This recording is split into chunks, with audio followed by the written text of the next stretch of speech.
आज के सेशन में हम एडजेक्टिव्स और एडवर्ब्स के बारे में बात करने जा रहे हैं रूल्स और एग्जांपल्स में। और आज का जो पार्ट है वो पार्ट 3 है जो हम डिस्कस करेंगे एडजेक्टिव्स और एडवर्ब्स के रूल्स और एग्जांपल्स के बारे में बात करेंगे। इससे पहले हम एडवर्ब्स और एडजेक्टिव्स के बारे में जो डिस्कशन कर चुके हैं उसमें उनके कंसेप्ट आ चुके हैं, बेसिक मीनिंग क्लियर हो चुका है, एग्जांपल्स आ चुके हैं, टाइप्स कितने होते हैं एडवर्ब्स और एडजेक्टिव्स के ये हम बता चुके हैं। और साथ में हम रूल्स को भी स्टार्ट कर चुके हैं। आज के सेशन में जो रूल लास्ट पॉइंट पे हमने डिस्कस किया था, उसी रूल में जो बचे हुए पार्ट्स हैं हम उनके बारे में बात करने जा रहे हैं, क्योंकि हमारे पास यहाँ पर 2 चैप्टर्स हैं, एडजेक्टिव्स और एडवर्ब्स। ठीक है, तो हमेशा ध्यान रखिएगा एडजेक्टिव्स और एडवर्ब्स को एक साथ ही पढ़ना होता है, क्योंकि इसे अलग करके पढ़ने में हम इसे ज्यादा बेहतर तरीके से नहीं समझ सकते। ठीक है, तो हम स्टार्ट करते हैं आज का एडजेक्टिव्स और एडवर्ब्स का रूल्स विद एग्जांपल्स वाला पार्ट 3, जिसमें हम डिग्रीज ऑफ कंपैरिजन वाला पार्ट जो हमने लास्ट टाइम जो है जहां पर क्विट किया था, जहां पर खत्म किया था, वहीं से हम रीस्टार्ट करने जा रहे हैं। ठीक है, तो let's start with where we left.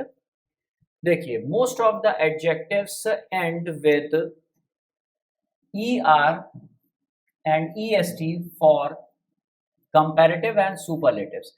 किसी भी एडजेक्टिव का काम होता है सेंटेंस में किसी नाउन या प्रोनाउन का विशेषता या क्वालिटी वाला पार्ट बताना। इसी तरह से हमने ये भी बात की थी कि एडजेक्टिव्स का इस्तेमाल जब किसी वाक्य में किया जाता है, तो जब एक व्यक्ति, वस्तु या जगह की विशेषता बताते हैं तो पॉजिटिव डिग्री का एडजेक्टिव आता है। जब दो में से एक को पहले के मुकाबले में बेहतर बताना होता है तो एडजेक्टिव्स में कंपैरेटिव डिग्री का एडजेक्टिव आता है।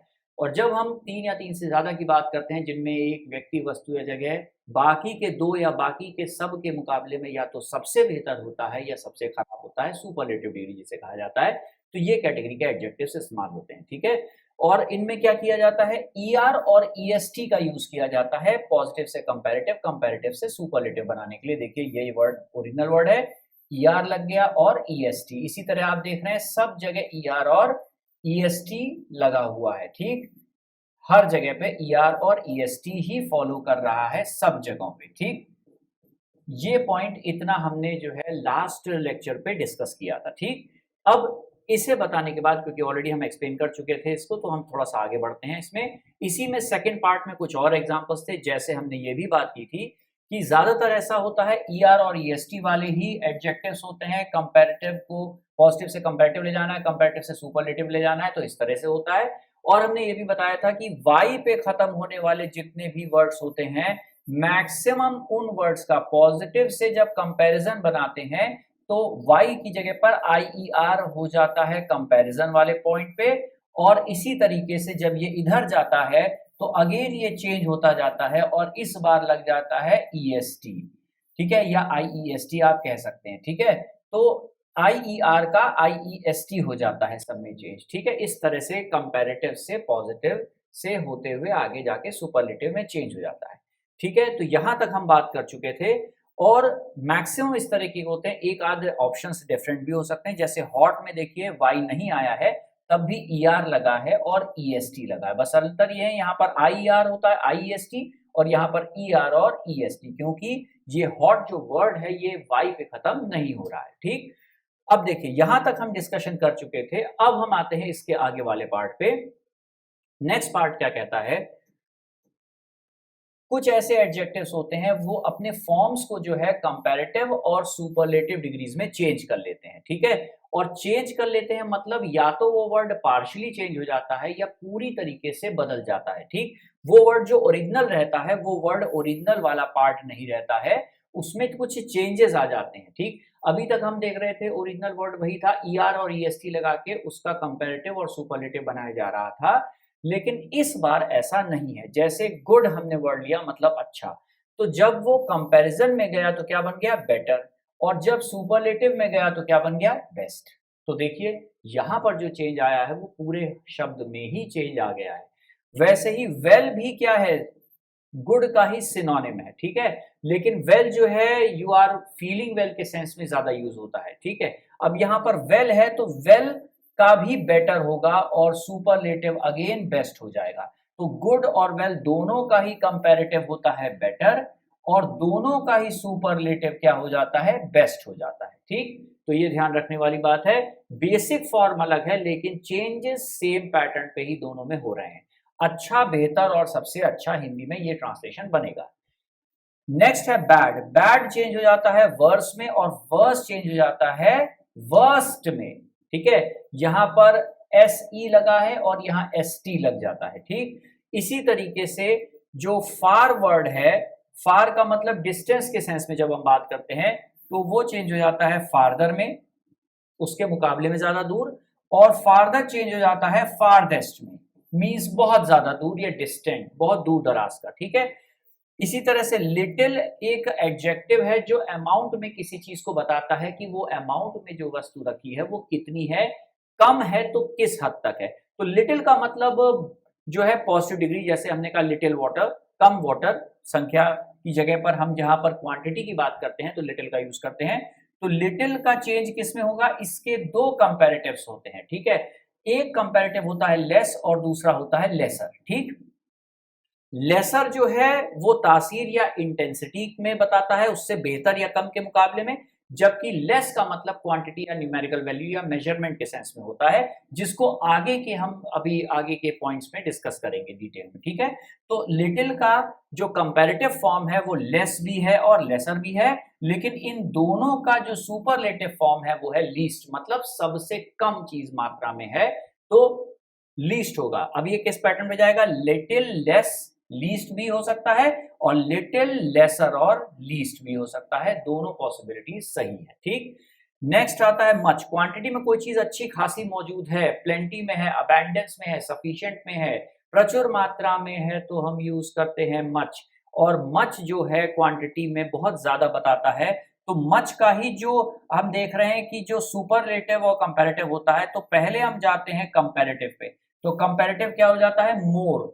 ठीक, और मोर का सुपरलेटिव आगे जाके क्या बन जाता है, मोस्ट बन जाता है। ठीक, मच भी अपनी जब कंपैरेटिव डिग्री पे आता है तो अनकाउंटेबल नाउन्स के साथ यूज करने जाने वाला ये एडजेक्टिव है। इसका पॉजिटिव के बाद कंपैरेटिव हो जाता है मोर और सुपरलेटिव हो जाता है मोस्ट। सिमिलरली बिल्कुल ऐसे ही मैनी जो है वो काउंटेबल नाउन्स के साथ आता है, ये अनकाउंटेबल और ये काउंटेबल नाउन्स के साथ आता है, कॉमन नाउन्स के साथ आता है। तो संख्या में काफी होना मैनी होता है, किसी संख्या के मुकाबले में दूसरी संख्या ज्यादा होना मोर हो जाएगा, और इसका भी सुपरलेटिव सेम है जो कि है मोस्ट है। ठीक, तो ये बात हमने क्या ध्यान में रखने वाली है कि मच क्वांटिटी बताता है, मैनी बताता है संख्या।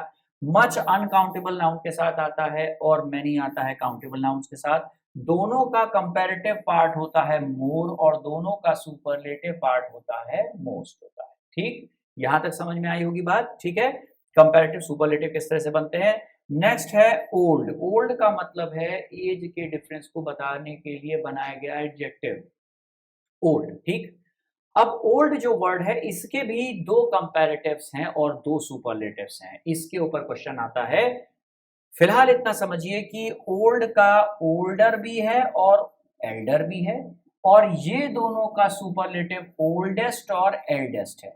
मतलब एल्डर का जो सुपरलेटिव बनेगा वो एल्डेस्ट होगा और ओल्डर का जो सुपरलेटिव बनेगा वो ओल्डेस्ट होगा। ठीक है, बस अंतर ये है कि एल्डर और ओल्डर का डिफरेंस क्या होता है ये हमें समझना पड़ेगा, जो आगे के डिटेल्स में प्रॉपर तरीके से एक्सप्लेन किया गया है। फिलहाल ये जान लीजिए कि ओल्ड का कंपैरेटिव जो है वो ओल्डर भी है, एल्डर भी है, और इसका जो सुपरलेटिव है वो ओल्डेस्ट और एल्डेस्ट दोनों है। मतलब इसके दो कंपैरेटिव्स हैं और दो सुपरलेटिव्स हैं। ठीक है, आई होप यहां तक आपको समझ में आ रहा होगा। अब इसके बाद हम बात करते हैं, यहां पर समझने के बाद कंपैरेटिव सुपरलेटिव फॉर्म्स में एक लास्ट पॉइंट और बचता है जो कि ये कहता है कि कुछ एडजेक्टिव्स होते हैं, some adjectives take more most before them to make their comparative and superlative forms। कि कुछ ऐसे भी एडजेक्टिव्स होते हैं जिनमें जब उनका पॉजिटिव और कंपैरेटिव और सुपरलेटिव पॉजिटिव से बना करके रखते हैं तो उसमें एक कंडीशन अप्लाई होती है कि ऐसे एडजेक्टिव्स में हम कोई चेंज नहीं लाते हैं। इससे पहले आपने देखा कि सेंटेंस में ER EST लगा करके उसे बदल रहे थे, उसके बाद हमने देखा कि हम शब्द को ही पूरा बदल दे रहे थे, लेकिन इसके बाद एक ऐसी कंडीशन होती है जिसमें हम किसी चीज को भी चेंज करने का काम नहीं करते। हम उसमें कोई चेंज नहीं लाते हैं, वो वर्ड एज इट इज होता है। जैसे लेबोरियस, देखिए यहाँ भी लिखा है, यहाँ भी लिखा है और यहाँ भी लिखा है। इंटेलिजेंट यहाँ भी लिखा है, यहाँ भी लिखा है, यहाँ भी लिखा है। इसी तरीके से ब्यूटीफुल, ब्यूटीफुल, ब्यूटीफुल, ठीक है। Honest, honest, honest. हमने कहा expensive, expensive, expensive. Useful, useful और यूजफुल। फेमस, फेमस और फेमस। इंटरेस्टिंग, इंटरेस्टिंग और इंटरेस्टिंग। देखिए तीनों में सेम लिखा हुआ है, डिग्रीज ऑफ कंपैरिजन में बेसिक वर्ड में कोई भी चेंज नहीं आ रहा है। ऐसे वर्ड्स जो अपने खुद के फॉर्म में कोई प्रकार का, किसी भी तरीके का, किसी भी फॉर्म का चेंज नहीं करते हैं और एज इट इज उनका पॉजिटिव से कंपैरेटिव, कंपैरेटिव से सुपरलेटिव बनता है, उन वर्ड्स के पहले लगाया जाता है मोर और मोस्ट। ये दोनों लगा करके उनका जो है पॉजिटिव से कंपैरेटिव और कंपैरेटिव से सुपरलेटिव बनाया जाता है, ठीक है। अब यहाँ पर दिमाग में एक प्रश्न उठता है कि कौन से ऐसे वर्ड्स हो सकते हैं, इन्हीं वर्ड्स के पहले मोर और मोस्ट क्यों लगाया जाएगा। तो इसका एक बहुत अच्छा एक्सप्लेनेशन है। इस बात को ऐसे समझ सकते हैं आसानी से कि अगर आप इन सारे वर्ड्स के लेटर्स को काउंट करिए, जरा काउंट करके देखिए, 1 2 3 4 5 6 7 8 9, कितने लेटर्स इसमें आ गए? 9, ठीक। जितने भी वर्ड्स आप इसमें देख रहे हैं ऑनेस्ट, इसमें मिनिमम कितने वर्ड्स आ रहे हैं? 6 लेटर्स हैं, ठीक। तो ये ध्यान रखिएगा कि जितने भी वर्ड्स ऐसे होते हैं जिनमें 6 या 6 से ज्यादा, 1 2 3 4 5 6 या 6 से ज्यादा लेटर्स होते हैं ABCD काउंटिंग पे, उनके पहले ही मोर और मोस्ट का यूज किया जाता है। ये इसका लॉजिक होता है। इन सारे वर्ड्स में आप देख रहे हैं कि मिनिमम 6 या 6 से ज्यादा लेटर्स का यूज हुआ है। इनका पॉजिटिव से कंपैरेटिव, कंपैरेटिव से सुपरलेटिव अगर बनाना है तो पहले क्या लगाएंगे? मोर और मोस्ट लगाया जाएगा। मेहनती मतलब लेबोरियस, तो मोर लेबोरियस और मोस्ट लेबोरियस, सबसे ज्यादा मेहनती। इंटेलिजेंट का मोर इंटेलिजेंट और मोस्ट इंटेलिजेंट। इस तरह से ब्यूटीफुल का more beautiful and most beautiful. इसी तरीके से ऑनेस्ट का मोर ऑनेस्ट और मोस्ट ऑनेस्ट, सबसे ज्यादा ईमानदार। एक्सपेंसिव मतलब महंगा, मोर एक्सपेंसिव और मोस्ट एक्सपेंसिव, सबसे महंगा। यूजफुल का मोर यूजफुल और मोस्ट यूजफुल, सबसे ज्यादा लाभदायक। हमने कहा फेमस का मोर फेमस और मोस्ट फेमस। इसी तरीके से इंटरेस्टिंग का मोर इंटरेस्टिंग और मोस्ट इंटरेस्टिंग हो जाएगा, ठीक है। आई होप यहाँ तक आपको सारा लॉजिक समझ में आ रहा होगा। हम कोशिश कर रहे हैं बिल्कुल एग्जैक्ट पॉइंट जैसे होता है वैसे एक्सप्लेन करने की, ठीक है। अब देखिए हमने यहाँ तक कंपैरेटिव सुपरलेटिव एडजेक्टिव्स का चेंज कैसे होता है ये देख लिया। अब इसमें एक लास्ट पार्ट आता है, ध्यान से देखिए। इस पे जितने भी तरीके के कॉम्पिटिटिव एग्जाम्स होते हैं सब जगह इनका क्वेश्चन जरूर आता है, ध्यान से देखिएगा। Some adjectives do not take more most before them as they determine the highest point of a quality. कुछ ऐसे विशेषण एडजेक्टिव्स होते हैं जिनके पहले हम मोर और मोस्ट का यूज नहीं करते हैं, ठीक है। डू नॉट टेक, जिनके पहले मोर और मोस्ट नहीं आता है, क्योंकि वो खुद ही हाईएस्ट पॉइंट होते हैं क्वालिटी के, मतलब वो खुद ही सुपरलेटिव मान लिए गए हैं, इसीलिए उनके पहले हम मोर और मोस्ट का यूज बिल्कुल भी नहीं करते हैं। जैसे कि पहला एग्जांपल हम देखते हैं, यूनिक। यूनिक एक व्यक्ति होगा या एक से ज्यादा व्यक्ति होगा, अगर बात कही जाए तो जवाब क्या मिलेगा कि यूनिक एक व्यक्ति ही होगा। दसों में हजारों में कोई एक व्यक्ति होगा यूनिक। कोई पर्सन प्लेस थिंग यूनिक है तो अनोखा है, जैसा दूसरा कोई नहीं है। तो इसीलिए यूनिक अपने आप में ही एक हाईएस्ट पॉइंट है क्वालिटी का, इसीलिए इसके पहले हम मोर और मोस्ट का यूज नहीं करेंगे। मोर यूनिक और मोस्ट भी यूनिक नहीं बन सकता। आइडियल का मतलब जो आइडियल है, अनुसरण करने योग्य है, वो उस व्यक्ति में कोई कमी नहीं होगी तभी लोग उसे फॉलो करेंगे। इसीलिए आइडियल के पहले भी मोर और मोस्ट लगा के थोड़ा आइडियल, बहुत आइडियल, इस तरह से ना तो बोला जाता है ना ही लिखा जाता है, ठीक। कंप्लीट का मतलब पूर्ण है, वो कंप्लीट तभी होगा जब उसमें कोई कमी ना छूटी हो। इसी तरह से परफेक्ट मतलब अपने आप में कंप्लीट, टोटल, जिसमें कोई भी गलती या त्रुटि ना निकाली जा सकती हो, तो ये तो सब खुद ही अपने आप में हाईएस्ट पॉइंट हो गए क्वालिटी के। इसीलिए इनके पहले हम कभी भी ना मोर लगाएंगे ना मोस्ट लगाएंगे, ठीक है। स्क्वायर, राउंड जैसे वर्ड्स जो हैं, जैसे कोई पर्टिकुलर शेप होता है, तो स्क्वायर का मतलब है जब चारों साइडें बराबर होंगी तभी स्क्वायर कहा जाएगा ना, क्योंकि अगर कोई भी साइड कम ज़्यादा होती है तो फिर वो रेक्टेंगुलर हो सकता है, कोई और फॉर्म हो सकता है, लेकिन फिर वो किसी भी हालत में स्क्वायर नहीं कहा जाएगा, क्योंकि मैथमेटिक्स में हर चीज़ फिक्स है। राउंड आपने कहा तो थोड़ा या ज़्यादा राउंड थोड़ी होगा, या तो राउंड होगा या फिर नहीं होगा। इसीलिए जितने भी शेप्स की बात होती है, स्क्वायर है, राउंड है, सर्कुलर है, ये सारे वर्ड्स का जब हम यास यूज़ करते हैं, ट्रायंगुलर है, तो ट्रायंगुलर, इन सब के पहले भी मोर और मोस्ट यूज़ करने की कोई आवश्यकता नहीं होती है। अब हमने कहा चीफ, चीफ का मतलब हो गया है किसी डिपार्टमेंट का प्रमुख, तो वो तो प्रमुख एक ही व्यक्ति होगा, 10 लोग तो चीफ होंगे नहीं। तो इनके पहले मोर और मोस्ट का यूज़ हम नहीं करते हैं, ठीक? अब देखिए पहला एग्जांपल क्या है इस बात को समझने के लिए, this book is most perfect. Wrong, क्या होना चाहिए? This book is perfect. जब परफेक्ट का मतलब ही है जिसमें कोई कमी नहीं, तो फिर मोस्ट लगाने की क्या आवश्यकता है? नेक्स्ट में देखिए, he is the most unique person. जब वो यूनिक ही है सब में, तो फिर इसकी क्या ज़रूरत है? He is a unique person, वह एक अनोखा व्यक्ति है। यहाँ पर भी दोनों में देखिए मोस्ट का यूज़ करने की कोई आवश्यकता नहीं पड़ी। यहाँ मोर और मोस्ट का कोई काम नहीं है, इसीलिए लगाएंगे तो गलत हो जाएगा और हटा देंगे तो सही हो जाएगा, ठीक? यहाँ तक समझ में आया 8th रूल, ये क्या था कि हम मोर और मोस्ट का यूज़ किसके साथ करेंगे और किसके साथ नहीं करेंगे। अब देखिए 9th वाला पार्ट क्या कहता है रूल का। कुछ ऐसे वर्ड्स होते हैं जैसे कि junior, superior, inferior, senior, prior, anterior. Anterior का मतलब क्या होता है? कमिंग बिफोर इन टाइम या अर्लियर। एंटीरियर का मतलब पहले आने वाला, ठीक है, किसी टाइम में के मुकाबले में पहले आने वाला, बिफोर टाइम आने वाला, या अर्लियर को हम क्या कहते हैं? एंटीरियर। पोस्टीरियर वैसे भी पोस्ट मतलब आगे के लिए होता है, जैसे पोस्टपोन्ड आपने सुना है, टाल देना, तो इसी तरह से कमिंग आफ्टर इन टाइम और ऑर्डर में लेटर, तो किसी ऑर्डर में काउंटिंग के समय बाद में आना, या फिर हम कहते हैं टाइम के बाद आना, दैट इज पोस्टीरियर हो गया, एंटीरियर का ऑपोजिट हो गया। इस तरीके के जितने वर्ड्स होते हैं इनसे मिलते जुलते, ठीक है, senior, junior, prior, inferior, superior, जिन सब वर्ड्स के बाद, या प्रेफर हो गया, इन वर्ड्स के साथ जो है प्रीपोजिशन आती है टू, ठीक है। इनके साथ आफ्टर देम हम टू का यूज करते हैं, एंड नॉट कंजंक्शन दैन। इनके बाद कंजंक्शन दैन का प्रयोग नहीं किया जाता, इनके बाद प्रीपोजिशन टू का यूज किया जाता है, ठीक है। क्योंकि ये सारे वर्ड जो होते हैं ये एक निश्चित वैल्यू को बताते हैं, इसलिए इनके साथ कंपैरिजन का दैन नहीं लगता, क्योंकि वो कंजंक्शन है।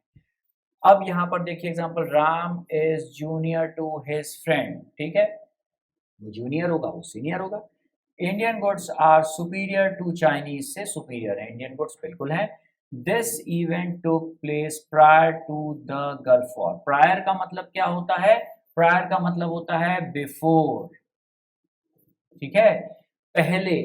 ये इवेंट गल्फ वॉर के, खाड़ी युद्ध के पहले की घटना है, ठीक। तो प्रायर के साथ क्या आया? टू आया। वैसे ही is senior to my brother, ठीक है, वो मेरे भाई क्या जो है सीनियर है। तो यहाँ पर हमने कहा है ही, अब देखिए सीनियर कहा है, प्रायर कहा है, सुपीरियर कहा है, जूनियर कहा है, सबके साथ क्या यूज हो रहा है? टू का यूज किया जा रहा है। अब यहाँ टू की जगह पर अगर हम देन लगा देते तो सेंटेंस गलत हो जाता, ठीक है, क्योंकि इन सारे वर्ड्स के साथ क्या आता है? प्रीपोजिशन टू का यूज किया जाता है, ठीक।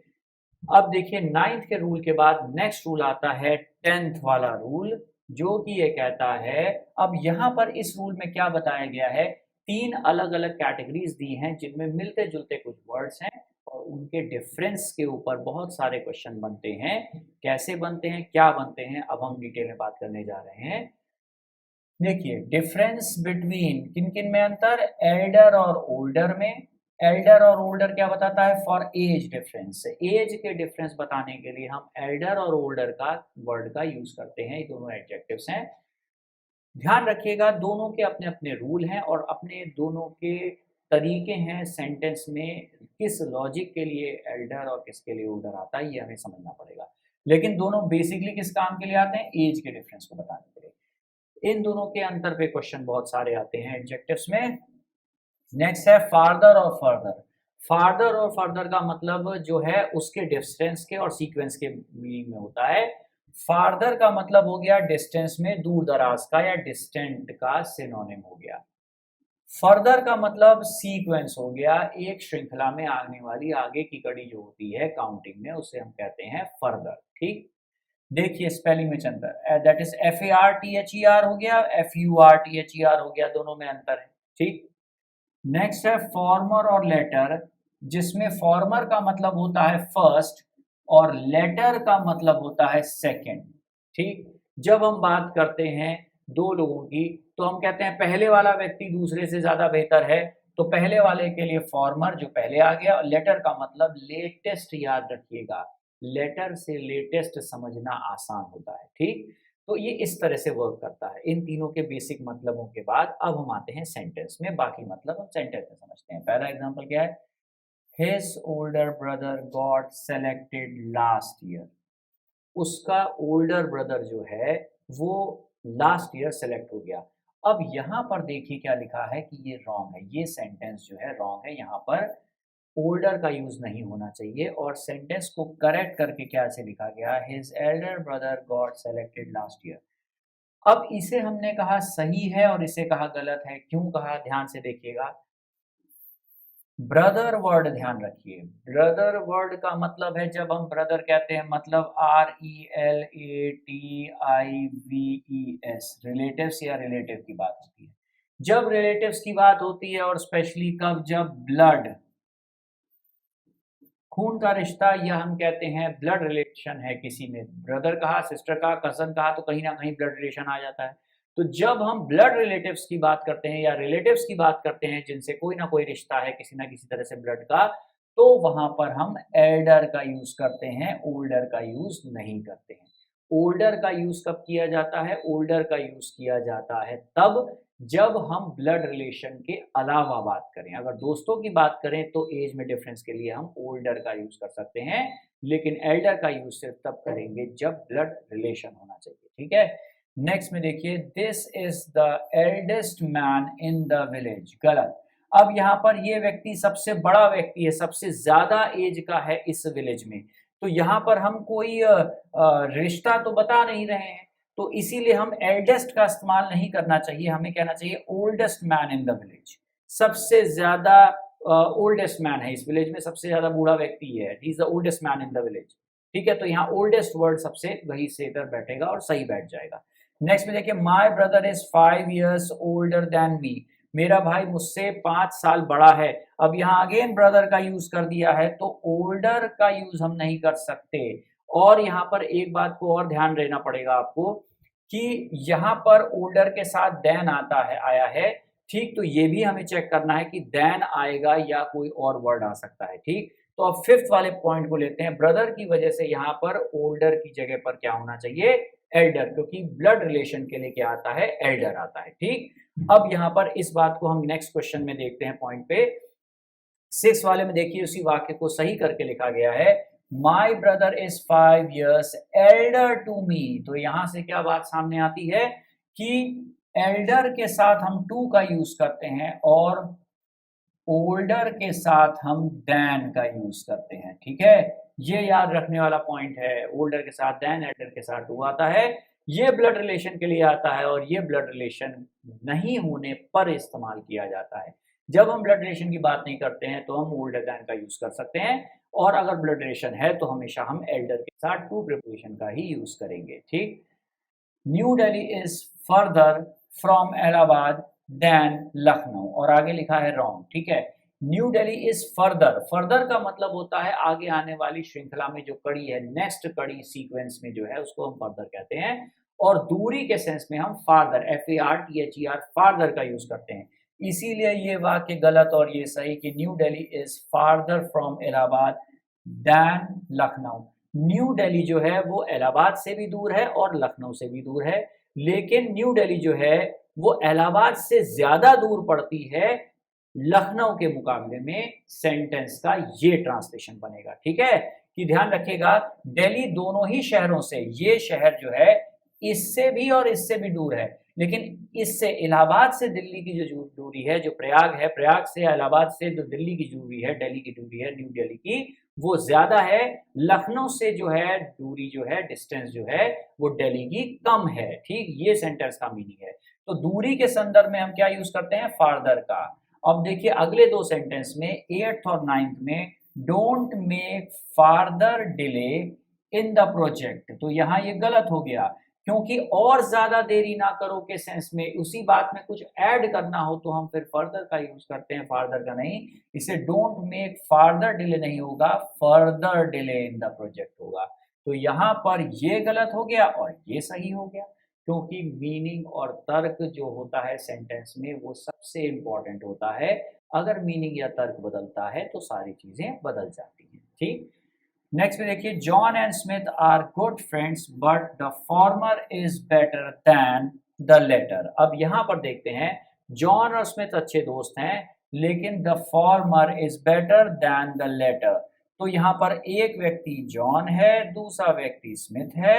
हम कह रहे हैं दोनों अच्छे दोस्त हैं, लेकिन जो फॉर्मर है, फॉर्मर मतलब पहला वाला, that means the first one. ठीक है, पहला कौन था, जॉन।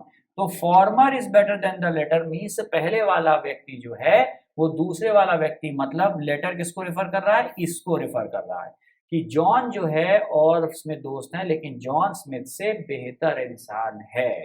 ठीक है, but the former is better than the latter. तो फॉर्मर का मतलब क्या आ गया, जॉन से, और लेटर का मतलब क्या आ गया, स्मिथ से आ गया। ठीक, ये बात डिस्टेंस समझ में आई। दो में से बात की जाए तो पहले वाला हिंदी में बोला तो फॉर्मर, और बाद वाला कहा, लेटेस्ट कहा, तो लेटेस्ट का मतलब लेटर हो जाता है। ठीक, लेकिन ध्यान रखिएगा ये बात सिर्फ दो लोगों के संदर्भ में ही अप्लाई होती है। ठीक है, दो लोगों के ही संदर्भ में ये लॉजिक अप्लाई होगी। ठीक, देखिए नेक्स्ट रूल नंबर 11 क्या कहता है। रूल कहता है difference between less and fewer. Less is used before a singular uncountable noun that represents quantity, and while fewer is used before a plural countable noun that is number.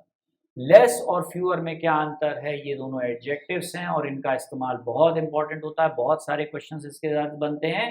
तो इसमें हमें ध्यान रखना होता है कि किस तरह से वर्कआउट करेगा। ठीक है, तो यहां पर देखिए एग्जाम्पल क्या है कि लेस और फ्यूअर का डिफरेंस। एग्जाम्पल्स में देखिए, there is less sugar in my office than in yours. ठीक है, तो यहां पर शुगर जो है अनकाउंटेबल नाउन है, सिंगुलर है, तो हमने लेस का यूज किया है। कॉफी जो है ये भी अनकाउंटेबल नाउन है, तो सही है, क्योंकि लेस का इस्तेमाल अनकाउंटेबल नाउन के साथ किया जाता है। कॉफी है, शुगर है, डर्ट है, बैगेज है, लगेज है, इंफॉर्मेशन है, इन सबको अनकाउंटेबल नाउन्स माना गया है, इनके साथ हमेशा लेस का ही यूज होगा। ठीक है, कि there is less sugar in my coffee than in yours, मतलब तुम्हारे कप में जो कॉफी में शुगर है उसके मुकाबले में मेरे कप में जो कॉफी में जो शुगर पड़ी है वो कम है तुम्हारे के मुकाबले में। ये सेंटेंस का मीनिंग निकलेगा। अब देखिए नेक्स्ट में, there is fewer sugar in my coffee than in yours, कि मेरी कॉफी में कम शुगर है, तुम्हारे में ज्यादा है, कहना चाह रहे हैं तुम्हारे के मुकाबले में। तो यहां पर फ्यूअर लिख देंगे तो ये गलत हो जाएगा। देखिए, क्योंकि फ्यूअर का इस्तेमाल किसके लिए होता है, नंबर्स के लिए होता है, काउंटेबल नाउन्स के लिए होता है, अनकाउंटेबल नाउन्स के लिए नहीं होता है। इसीलिए यहाँ पर फ्यूअर लिख देंगे शुगर के लिए, तो सेंटेंस गलत हो जाएगा। सही क्या है, ये वाला। नेक्स्ट में, she has fewer information than I. अब देखिए उसके पास मुझसे कम इंफॉर्मेशन है, अगर मैं कहना चाह रहा हूं तो यहां पर मैं फ्यूअर का इस्तेमाल नहीं कर सकता, इंफॉर्मेशन अनकाउंटेबल नाउन है, इसलिए मुझे लेस का यूज करना पड़ेगा। और there she has less information than I, तो यहां पर आप देखिए इंफॉर्मेशन अनकाउंटेबल के साथ लेस का यूज होगा, फ्यूअर का इस्तेमाल नहीं होगा। यहाँ फ्यूअर लगाया तो गलत और लेस लगाया तो सही। अभी यहाँ पर कोई पीपल वर्ड होता या कोई काउंटेबल नाउन होता, थिंग्स होता, तो फिर फ्यूअर का सेंस ज्यादा सही होता। जैसे हम मोबाइल्स कहते हैं, तो मोबाइल अगर यहाँ लिखा होता है she has fewer mobiles than I या आई हैव, तो यहाँ पर मोबाइल्स तो काउंटेबल नाउन है, क्योंकि मोबाइल को आप फिंगर्स पे काउंट कर सकते हैं। तो ऐसे में जब हम बोलेंगे तो फ्यूअर का यूज करेंगे, जितनी भी काउंटेबल फिंगर्स पे काउंट करने वाली चीजें होती हैं उनके साथ फ्यूअर लगेगा। और जब हम बात करते हैं अनकाउंटेबल्स की, जो मात्रा के रूप में चीजें अर्जित की जाती हैं, तो उनके पहले फिर हम लेस का यूज करेंगे, हम फ्यूअर का यूज नहीं कर सकते हैं। ठीक है, अब देखिए यहां तक हम बात कर चुके हैं लेस और फ्यूअर के डिफरेंस को। ठीक, अब स्टार्ट करते हैं इसके अगले वाले पॉइंट को, दैट इज 12th रूल है। यहाँ पर 12th रूल क्या बोलता है कि difference between less and lesser. याद होगा जब हमने कंपैरेटिव और सुपरलेटिव वाले पॉइंट को डिस्कस किया था, कंपैरेटिव, पॉजिटिव, सुपरलेटिव, तो लिटिल लेस लीस्ट और लिटिल लेसर लीस्ट था। तो वहां पर था जो लेस और लेसर, इसके अंतर को हमने बात की थी कि हम आगे बताएंगे। तो देखिए, वी कीप अवर प्रॉमिस। ठीक, जैसा हमने कहा था हम आगे इसको यहाँ पर एक्सप्लेन कर रहे हैं। लेस जो है वो यूज किया जाता है साइज बताने के लिए, मेजरमेंट बताने के लिए और नंबर्स को बताने के लिए। ठीक है, use for size, measurement and numbers. ठीक, और इसका इस्तेमाल जनरली देन के साथ किया जाता है। ठीक है, लेस का मतलब होता है कोई चीज साइज में, या फिर आप कह सकते हैं कि साइज के साथ मेजरमेंट में या नंबर में, संख्या में कम है किसी और चीज के मुकाबले में, देन के साथ यूज होता है, तो हम यूज करते हैं लेस का। जबकि लेसर का यूज जनरल कंडीशन में किया जाता है, used for not so great as the other one, उतना नहीं जितना कि दूसरा। जब हिंदी में बोल रहे हो कि ये चीज उतना नहीं बेहतर है जितना कि दूसरा, ऐसी कोई बात कह रहे हो उसके मुकाबले में कम है, ऐसी कोई बात बोल रहे हो, तो हम लेसर का इस्तेमाल करते हैं, जिसका मतलब है use for not so great as the other one, उतना बेहतर नहीं जितना कि दूसरी चीज है के मुकाबले में जब हम कहते हैं तो हम यूज करते हैं लेसर का। ठीक, अब देखते हैं, देखिए सेंटेंस में किस तरह से यूज होता है। My brother's income is less than mine, जब मैंने कहा तो ये एडजेक्टिव की तरह लेस को यूज किया गया है यहाँ पर, और सेंटेंस में ये कहा गया है कि my brother's income is less than mine, मेरे ब्रदर की जो इनकम है वो मेरी इनकम से कम है। तो यहाँ पर जो है मैं यूज कर रहा हूँ, जो है मेजरमेंट कर रहा हूँ एक तरीके का, कि जो मेरी इनकम है अमाउंट के रूप में मेरे भाई के इनकम से कम है। My brother's income is less than mine, मतलब मेरे भाई की इनकम मेरी इनकम से कम है, तो मैं एक तरह से मेजरमेंट कर रहा हूँ, मैं अमाउंट में बात को बता रहा हूँ कि उसकी इनकम मेरी इनकम से कम है। ठीक, तो यहाँ पर लेस का इस्तेमाल किया गया है किसी चीज के कम होने के अमाउंट को बताने के लिए। जबकि नेक्स्ट वाले में we must choose the lesser problematic of the two. अब यहाँ पर दो चीजों के बारे में कह रहे हैं कि दो चीजें हैं, दोनों की तीनों प्रॉब्लमैटिक है, मतलब समस्या वाली है, समस्याप्रद है दो चीजें। उनमें से हम कह रहे हैं कि हमें चूज करना चाहिए जो कम समस्या वाली पैदा करने वाली चीज है, उसको सेलेक्ट करो। जैसे हम कहते हैं कि दोनों ही चीजें, दोनों ही रास्ते मुश्किल हैं, लेकिन जो कम प्रॉब्लम वाला जो रास्ता है, जिसमें कम समस्याएं आपको फेस करनी पड़ेंगी, हमें उसको चूज करना चाहिए। तो ऐसी कोई बात करने के लिए we must choose the lesser problematic of the two, मतलब दोनों समस्याएं वाली बात है, लेकिन उनमें से जो कम समस्याप्रद बात है हमें उसको सेलेक्ट करना चाहिए, या उस राह को चुनना चाहिए जिसमें समस्याएं हमें कम फेस करनी पड़ेंगी। तो यहाँ पर देखिए, यहाँ पर लेसर का जो मतलब आ रहा है वो किस सेंस में आ रहा है, not so great as the other one, उतना नहीं जितना कि दूसरा। ठीक है, उसके मुकाबले में जो कम समस्याप्रद है हम उसको सेलेक्ट करें या उसे चूज करें। तो यहाँ पर जो है लेसर का मतलब इस बात में सेकेंड पॉइंट जो बताया था उसके बेस पर है। ठीक, एडवर्ब की तरह यूज हो रहा है, वैसे एडजेक्टिव की तरह था। थर्ड वाले में देखिए, Hindi is less difficult than English. अब यहाँ पर हम कह रहे हैं कि हिंदी जो है is less difficult than English, मतलब इंग्लिश से कम डिफिकल्ट है, इंग्लिश ज्यादा डिफिकल्ट है। तो यहाँ पर भी हम क्या कर रहे हैं, एक तरह से साइज या मेजरमेंट की बात ही तो कर रहे हैं कि दोनों ही डिफिकल्ट हैं, लेकिन हिंदी जो है कम डिफिकल्ट है और इंग्लिश ज्यादा डिफिकल्ट है।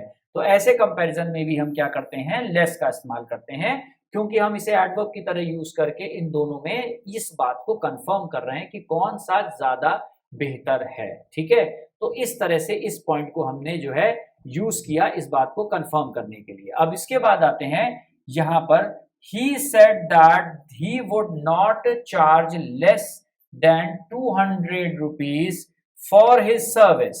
अब यहां पर उसने कहा कि वो 200 रुपए से कम इस सर्विस के नहीं चार्ज करेगा। ठीक है, अब यहां पर देखिए लेस का इस्तेमाल एक नाउन की तरह यहां पर किया गया है, और यहां पर सेंटेंस में जो ये कह रहा है, क्योंकि यहां पर चार्ज जो विल वुड नॉट चार्ज में यहां मेन वर्ब आ गया, तो ये नाउन के पॉइंट पे आ गया। अब यहाँ पर लेस का इस्तेमाल करके हम ये बताना चाह रहे हैं कि वो जो टोटल अमाउंट चार्ज करेगा वो 200 रुपए से कम नहीं होगा इस सर्विस के लिए, ठीक है। तो यहां पर हमने देखिए लेस के साथ किसका यूज किया, देन का यूज किया, ठीक है। तो यहां पर आप देख रहे हैं कि जो टोटल है उसमें से इतना कम के सेंस से बात हो रही है, तो साइज नंबर या मेजरमेंट की बात की जाए तो लेस का यूज करेंगे, और अगर दूसरे के मुकाबले में कहा जाए कि उतना बेहतर नहीं जितना कि दूसरा, तो हम ऐसी परिस्थिति में लेसर का यूज करते हैं, ठीक है। ये एग्जांपल्स इस बात को अच्छे से क्लैरिफाई कर रहे हैं, ठीक। आई होप यहां तक आपको समझ में आ रहा होगा कि किस तरह से हम एक एक पॉइंट को लेकर के डिफरेंस देखते जा रहे हैं। अगले रूल में आते हैं। 13th वाला रूल क्या कहता है, रूल कहता है एनफ क्वांटिटी को बताने वाला एक वर्ड है, और ये वर्ड जो है इसका मतलब होता है सफिशिएंट। सफिशिएंट का मतलब होता है पर्याप्त या प्लेंटी, या सफिशिएंट का मतलब होता है प्रचुर मात्रा में किसी चीज की मौजूदगी, उसे हम कहते हैं कि ये अच्छे खासी मात्रा में मौजूद है तो सफिशिएंट है, ठीक है। एज एन एडवर्ब, जब ये एडवर्ब की तरह यूज होता है तो एक एडजेक्टिव के बाद यूज होता है नॉर्मली। ये ऐसी परिस्थिति में एनफ जब एडजेक्टिव के साथ आता है तो ये हमेशा एडजेक्टिव के बाद लिखा जाना होना चाहिए, पहले नहीं आना चाहिए। बस ये ध्यान रखिएगा, उसके राइट हैंड साइड पे आना चाहिए। जबकि ये जब एडजेक्टिव की तरह, खुद विशेषण की तरह यूज होता है तो ऐसी परिस्थिति में ये नाउन के पहले आता है, मतलब नाउन के बिफोर होता है या उसके पहले जिस नाउन की ये विशेषता बताया। ध्यान से समझिएगा, जब ये सेंटेंस में आता है एडवर्ब की तरह तो एडजेक्टिव के राइट हैंड साइड पे चला जाएगा, पहले नहीं लिखेंगे, पहले लिखेंगे तो गलत हो जाएगा, ठीक। और जब ये खुद एडजेक्टिव बन जाता है, एडवर्ब नहीं रहता है, तब ये नाउन के लेफ्ट हैंड साइड पे लिखा जाता है, और सारा खेल लेफ्ट और राइट साइड के बेस पर बना हुआ क्वेश्चन होता है।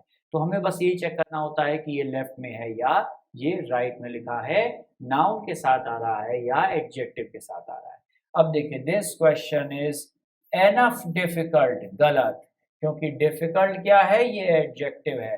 अब एडजेक्टिव के साथ आ रहा है तो इसको बाद में आना चाहिए। This question is difficult enough, ठीक। डिफिकल्ट एडजेक्टिव है, एडवर्ब की तरह आ रहा है, हमेशा राइट हैंड साइड पे आएगा, ठीक। बिल्कुल वैसे ही नेक्स्ट में देखते हैं, is the hall enough large, wrong हो गया। क्यों? एनफ क्या है, एनफ है यहाँ पर जो वर्ड यूज किया गया है एनफ, ये एडजेक्टिव लार्ज के साथ इस्तेमाल किया गया है, और लार्ज है एडजेक्टिव, तो एडजेक्टिव के साथ आया तो एडवर्ब होगा, और एडवर्ब के रूप में क्या होता है, देखिए क्या लिखा है, आफ्टर एन एडजेक्टिव, तो इसको इसके बाद होना चाहिए और इसको इसके पहले होना चाहिए। तो सही सेंटेंस क्या हो गया, is the hall large enough, that is enough large नहीं, लार्ज एनफ। इसी तरह से ऐसे हमने कहा good enough, bad enough, small enough, large enough, big enough. देखिए बिग, गुड, बैड सब क्या है, एडजेक्टिव से उनके साथ आएगा तो राइट हैंड साइड पे आएगा, राइट हैंड साइड पे आएगा तो सही होगा, लेफ्ट में आएगा तो गलत हो जाएगा। नेक्स्ट में I do not have time enough, wrong. देखिए एनफ टाइम यहां पर होना चाहिए, क्योंकि यहां देखिए टाइम क्या है, टाइम एक नाउन है और नाउन के साथ आ रहा है, तो ये इस बार क्या बन जाएगा, इस बार ये एडजेक्टिव बन जाएगा, और एडजेक्टिव के रूप में इसको फिर इसके पहले मतलब लेफ्ट हैंड साइड पे आना चाहिए, इसीलिए टाइम एनफ गलत है, और एनफ टाइम लिखेंगे तो ये सही हो जाएगा, ठीक है। इसीलिए देखिए 13th वाले पॉइंट में हमने देखा कि ये जब खुद एडजेक्टिव की तरह यूज होता है तो जिस नाउन की विशेषता बताता है, क्वालिफाई करता है, उसके लेफ्ट हैंड साइड पे आता है, उसके ठीक पहले आता है, ठीक। तो ये बात ध्यान रखिएगा, इससे क्वेश्चन बहुत सारे आते हैं। इसके बाद देखिए 14th वाला रूल हम देखते हैं क्या कहता है। 14th वाला रूल ये कहता है कि adverbs of frequency hardly, usually, rarely, seldom, never, always, ये सब एडवर्ब्स ऑफ फ्रीक्वेंसी कहलाते हैं। मतलब किसी कार्य को कितने समय में रिपीट कर दिया जा रहा है, कितने समय में वो कार्य अपने आप को दोहरा रहा है, ये उसकी फ्रीक्वेंसी होती है। और फ्रीक्वेंसी को बताने वाला एडवर्ब है तो फ्रीक्वेंसी एडवर्ब हो गया, मतलब एडवर्ब फ्रीक्वेंसी हो गया। जिसमें हार्डली का मतलब मुश्किल से नहीं के बराबर, रेयरली का मतलब, सेल्डम का मतलब भी वही है कि मुश्किल से नहीं के बराबर या शायद ही, यूजुअली का मतलब हो गया आमतौर पे, नेवर कभी नहीं, ऑलवेज मतलब हमेशा हो गया, ठीक। Are use before the verb they qualify, ये सारे वर्ड जिस वर्ब को क्वालिफाई करते हैं उसके ठीक पहले आते हैं। मतलब सेंटेंसेस में जनरली इन वर्ड्स का यूज होता है मेन वर्ब के ठीक लेफ्ट हैंड साइड पे। ये राइट हैंड साइड पे लिख दिए जाएंगे तो सेंटेंस में ये एरर की कैटेगरी में आ जाएंगे। इस बात को हमें ध्यान रखना होता है, ठीक। तो देखिए सेंटेंस है really he calls me these days, गलत, क्योंकि ये मेन वर्ब है तो इनकी सही जगह कहाँ है, यहाँ पर है मेन वर्ब के, यहाँ पर देखिए मेन वर्ब इसके पहले आता है, जिस वर्ब को क्वालिफाई करेगा उसके पहले आता है, इसलिए सेंटेंस सही होने पे क्या दिखेगा, ये इधर और ये इधर, that is he really calls me these days. आजकल ये मुश्किल से या शायद ही या कभी कभार ही मुझे कॉल करता है, नॉर्मली मुझे कॉल नहीं करता है। देखिए नेक्स्ट में he always is in the library on Sunday, Sundays को वो हमेशा लाइब्रेरी में रहता है। अब यहाँ देखिए यहाँ पर आया है is के साथ, तो भी सेंटेंस में हमेशा बाद में आएगा he is always in the library on Sundays, ठीक है। सही सेंटेंस ये हो जाएगा और ये गलत हो जाएगा, क्योंकि वर्ब जिसको क्वालिफाई करता है जनरली उस वर्ब के पहले आता है, लेकिन ध्यान रखिएगा यहाँ एक पॉइंट अलग हो जाता है, is am are helping verbs होते हैं, जो ये लॉजिक कहा गया है ये मेन वर्ब के लिए कहा गया है। और ध्यान रखिएगा जब हेल्पिंग वर्ब्स होते हैं तो हेल्पिंग वर्ब्स के हमेशा बाद आता है, ये ऑलवेज इज नहीं होगा, he is always in the library on Sundays होगा, ठीक है। तो यहाँ पर ये हेल्पिंग वर्ब जो है, ठीक है, वर्ब इसके हमेशा राइट हैंड साइड पे लिखा जाएगा, ठीक है। अगर मेन वर्ब होता तो उसके लेफ्ट हैंड साइड पे लिखा जाएगा। हिंदी में अपवाद और इंग्लिश में इस सेंटेंस को क्या कहेंगे, अपवाद, या इंग्लिश में इसको कहेंगे एक्सेप्शन, ठीक है, एक्सेप्शन है, ठीक है ये। अब देखिए नेक्स्ट में he goes really to office these days. अब देखिए यहाँ गोज क्या है, मेन वर्ब हो गया है, मेन वर्ब के आते ही लॉजिक क्या लगेगा, ये वाला कि मेन वर्ब के पहले आना चाहिए, इसीलिए ये यहाँ से उठ के ये इधर और ये इधर, सेंटेंस सही होने पे क्या दिखेगा, he really goes to office these days, ठीक है। अब यहाँ पर जब हमने यहाँ सेंटेंस इस तरह से लिखा तो he really goes to office these day, तो मेन वर्ब था ये, मेन वर्ब के साथ हमेशा उसके लेफ्ट हैंड साइड पे होना चाहिए, तो इसीलिए ही गोज रियली नहीं होगा, he really goes to office these days. आजकल वो मुश्किल से या कभी कभार ही ऑफिस जाता है, जनरली वो आजकल ऑफिस नहीं जा रहा है, ठीक।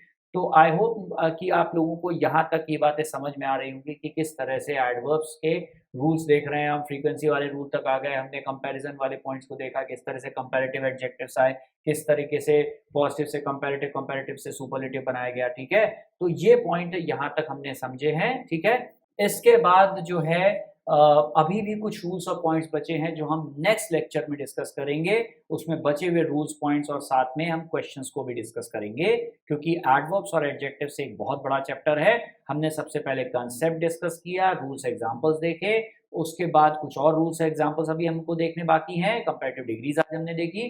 नेक्स्ट लेक्चर में बचे हुए रूल्स और एक्सप्लेनेशंस को देखने के बाद हम कुछ क्वेश्चंस के बारे में बात करेंगे, ठीक है। Thank you everybody and take care.